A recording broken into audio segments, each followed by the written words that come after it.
Friends, welcome to my channel. ఈరోజు మేము ఈరోజు అంటే అది లాస్ట్ వీడియోకి కంటిన్యూషనే.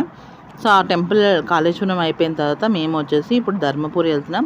ఫస్ట్ అయితే మేము మహారాష్ట్రలోకి ఎంటర్ అవుతున్నాము.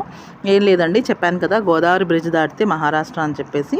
సో ఇప్పుడు మేము బ్రిడ్జ్ దాటుతాము. బ్రిడ్జ్ దాటి అటువైపు వెళ్ళాలి అంటే మళ్ళీ బ్రిడ్జ్ దాటి మహారాష్ట్రలోకి వెళ్ళి మళ్ళీ తెలంగాణలోకి రావాలన్నమాట. సో ఆ రోడ్ అంతా కూడా నేను మీకు చూపిస్తున్నాను చూడండి. ఎండలు బీభత్సంగా ఉన్నాయి, చాలా అంటే చాలా ఉన్నాయి. అండ్ లాస్ట్ వీడియోలో ప్రసాదం నాకు ఎఫెక్ట్ ఇచ్చింది అన్నాను కదా, అది నేను మీకు విషయం ఏంటి అనేది చెప్తాను. మార్నింగ్ నాకు బ్రేక్ఫాస్ట్ అనేటటువంటిది బయటే కనుక అక్కడ వస్తున్న దారిలోని రామప్ప నుంచి మేము టెంపుల్కి వస్తున్న దారిలోని ఏం చేసామంటే చిన్న బడ్డీ కొట్టు దాంట్లోని టిఫిన్ చేసాము. వాళ్ళు అక్కడ పల్లీ చట్నీ ఇచ్చారనమాట. ఇడ్లీ పల్లీ చట్నీ తిన్నాను. నాకు మామూలుగానే పల్లీ అనేది పడదు. సరే అనేసి ఇంకా అక్కడ ఏదీ లేక పల్లీ చట్నీతో తిన్నాను. ఆండం వేసుకున్నాను. ఆండం ట్యాబ్లెట్స్ ఉంటాయి, వామిటింగ్స్ అది అవ్వకుండా వేసుకున్నాను. అంతా బాగానే ఉంది. ఇంకా సరే అనేసి ఇక్కడ ప్రసాదం ఇంకా పులిహారే ఉంది, లాడు లేదు అనేసరికి సరే అనేసి లాడు తీసుకున్నాము. ఇదంతా కూడా మనకి గోదావరి బ్రిడ్జ్, ఇందాక నేను మీకు చూపించినటువంటిది. ఈ బ్రిడ్జ్ దాటితే మళ్ళీ మనం తెలంగాణలోకి వెళ్తాం. ఇప్పుడు మహారాష్ట్రలో ఉన్నాం, దాటి వెళ్తే మళ్ళీ తెలంగాణలోకి వెళ్తున్నట్టు అనమాట. సరే అనేసి నేను ప్రసాదమే కదా అనేసి నేను మైథిలి గాయత్రి ఒక్కొక్క ప్యాకెట్ తినేసాము. మా వారిది అలాగే ఉంచాను అనమాట. ఆయన తినలేదు. 4 ప్రసాదం తీసుకున్నాం, 4 అలా ఉంచేసాను. ఆయన తినలేదు. అదేమైందంటే అక్కడ ఈవినింగ్ నాకు ఎక్కడ ధర్మపురి ఇంకా లంచ్ చేయదలుచుకోలేదు, ఎందుకంటే అది కొంచెం తేడాగా ఉంది అని నాకు అర్థమైంది. లంచ్ చేయకూడదు అనుకున్నాను. ఇది సింగరేణి థర్మల్ ప్లాంట్ అండి. మనకి లాస్ట్ దాంట్లో కాకతీయ చూపించాను, ఇక్కడ సింగరేణి చూపిస్తున్నాను. ఇది కొంచెం చిన్నది, అంత పెద్దదైతే కాదు. సో ఇక్కడ మేము ఒక చిన్న బ్రేక్ లాంటివి తీసుకున్నాము. డ్రింక్స్ అవి తాగి కొంచెం బ్రేక్ లాంటివి తీసుకున్నాం అన్నమాట. అండ్ సరే లంచ్ చేయకూడదు అనుకున్నాను. లంచ్ కాదండి, తర్వాత నాకు చూపించింది విపరీతమైన హెడేక్. నైట్ అయితే ఇంకా వేములవాడ దర్శనం అయిపోయిన తర్వాత వామిటింగ్స్, అసలు ఏం తినలేదు నేను. అసలు ఎలా ఉన్నానో నైట్ వచ్చిన తర్వాత అనేటటువంటిది బీభత్సంగా తయారైందనమాట నాకు. ఈ జర్నీలో రంజాన్ రోజు జరిగినటువంటి అతి పెద్ద ఇన్సిడెంట్ ఇదే. వాళ్ళు నైట్ డిన్నర్ చేస్తున్నంత సేపు కూడా నాకు తెలియలేదు, మా వాళ్ళు డిన్నర్ చేస్తున్నంత సేపు కూడా నాకు అస్సలు ఏం తెలియదు. అంత సోయి లేకుండా ఉన్నాను. సో ఫైనల్గా మేము వచ్చేసాము ధర్మపురి. ఇక్కడ నేను కొంచెం ఫాలుదా లాంటిది ఏదో తీసేసుకొని కొంచెం చల్లబడేటటువంటిది, కడుపుని ఒంటికి చల్లబడిచేటటువంటిది తీసుకుని ఉందాము అనుకున్నాను. బట్ అక్కడ మా వారు ఆపకుండా కొంచెం ముందుకు వెళ్ళిన తర్వాత దర్శనం అయిపోయిన తర్వాత మెస్క్ అనేది వెళ్ళాం. అది నేను మీకు చెప్తాను అనమాట. అక్కడ కూడా పెద్దగా ఏం తినలేదు, కొంచెం పప్పు అన్నం తిన్నాను అంతే.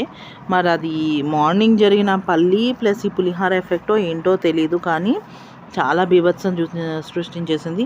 సో ఇలా బయటికి వెళ్ళేటప్పుడు, అది పిల్లలతో వెళ్ళేటప్పుడు కొన్ని బేసిక్ ఫ్రూట్స్ అనేటటువంటివి అవి క్యారీ చేయడం బెస్ట్. అది నేను మీకు నాకు జరిగిన పర్యవసానం నుంచి నేను ఇచ్చే నోట్ ఏంటంటే, మనం పిల్లలతో కానీ మనం బయటికి వెళ్తున్నప్పుడు కానీ బెస్ట్ ఏంటంటే చక్కగా కొన్ని ఫ్రూట్స్, స్నాక్స్ ఇంట్లో ఏమైనా చేసినటువంటి మరి జిడ్డు వస్తువులు కాకుండా లైట్ ఆయిల్ ఉండేటటువంటివి చేసి తీసుకెళ్తే చాలా వరకు వీటిలన్నింటిలో నుంచి తేరుకుంటాం.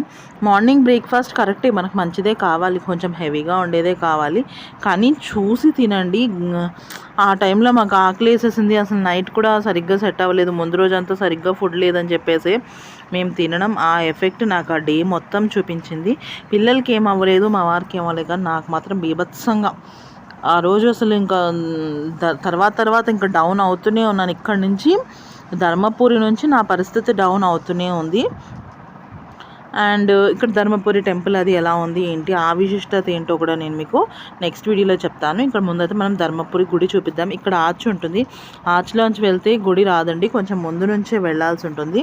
మాకు తెలియక మేము ఈ ఆర్చ్లోంచి వెళ్ళాం, బట్ చాలా చిన్న చిన్న సందులుండి అసలు ఇల్లు ఏదో గుడి ఏదో కూడా కనిపించడం అంటే కనుక్కోవడం కొంచెం కష్టం అయ్యింది. బట్ దేవుడు మాత్రం అమేజింగ్గా చాలా, అంటే మాకు నరసింహస్వామి టెంపుల్స్ ఇద్దరికీ నచ్చుతాయి కనుక మాకు అది చాలా బాగా అనిపించింది. అండ్ ఇది మేము చూడాలి అనుకున్నటువంటి గుళ్ళలో ఒకటి ధర్మపురి కూడాను. నేను చెప్పాను కదా నరసింహస్వామిలను చూడాలి అనుకున్నామని చెప్పేసి. దాంట్లో మేము చూసినటువంటి ఇది ఒకటి ఉంది, ఇంకా మేము చూడలేనిది ఏంటంటే షోలింగర్ ఒకటేనండి, మిగతావన్నీ చూసేసాము. బట్ ఇంకా ఇక్కడ మాకు వచ్చిన తర్వాత కొత్తది ఒకటి తెలిసింది, అది నేను మీకు సారీ నెక్స్ట్ వీడియోలో రివీల్ చేస్తాను. మనకి ఇక్కడ కూడా గోదావరి నది వస్తుందండి, ఇక్కడ కూడా తగులుతుంది. గోదావరి నదిలో స్నానం చేసేది వెళ్ళొచ్చు. మీకు అవన్నీ కూడా నేను వ్యూ అంతా కూడా చూపిస్తాను, ఇదే వీడియోలో మీరు చూస్తారు. టెంపుల్ది మాత్రమే నెక్స్ట్ వీడియోలో చూపిస్తాను. అది కూడా నేను లోపల మనకి గర్భగుడిలో అయితే తీయనియను కదా, గర్భగుడిలో తీయలేదు, బయట ప్రాంగణం మాత్రమే తీశాను. అవన్నీ ఉండేటటువంటి క్లిప్స్ అన్నీ కూడా నెక్స్ట్ వీడియోలో యాడ్ చేశాను. ఇంకేమేమి చూసామో అక్కడ ఏంటి ఆ గుడి విశిష్టత ఏంటి అనేటటువంటిది కూడా నేను మీకు అదే వీడియోలో చెప్తానండి. సో ఇక్కడ నుంచి అయితే మ్యూజిక్ యాడ్ చేస్తాను, మొత్తం వ్యూ అంతా చూస్తూ ఉండండి. మీ అందరికీ వీడియో నచ్చినట్టు అనుకుంటే లైక్ చేయండి, షేర్ చేయండి, తప్పకుండా నా ఛానల్ని బెల్తో సబ్స్క్రైబ్ చేసుకోండి. మీరు ఇచ్చే లైక్ నాకు చాలా వాల్యూ అయినటువంటిదండి. మీరు ఇచ్చే లైక్ వల్ల నా ఈ వీడియోస్ ఇంకొంతమందికి సజెషన్ రూపంలో ముందుకెళ్తుంది. సో ప్లీజ్ లైక్ చేయండి వీడియోని. Thank you.